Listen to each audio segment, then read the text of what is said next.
আমি তোমার ডাক পাইনি। আমি তোমার দুঃখী ফাগুন মাস। আমি খোয়াই প্রান্তবাসী, একা বাউল নদীর হাহুতাস। আজ ছিল দিলখোলা আবির, আজ কত কি ছিল সম্ভব। তুমি যদি আজ হতে দোল, বসন্ত উৎসব। শিমুল হতো, পলাশ হতো, কৃষ্ণচূড়া লাল, তোমার সোনাঝুরির শাড়ি নেশায় পেশামাল।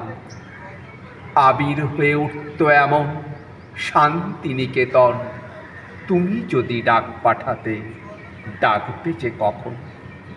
বসন্ত দিন যাচ্ছে চলে, বসন্ত দিন যায়, আবির আমার উড়ে যাচ্ছে অন্য ঠিকানায়। বসন্ত দিন যাচ্ছে চলে, বসন্ত উৎসব। আজ রাতে খুব পূর্ণিমা, আজ সব কিছু সম্ভব।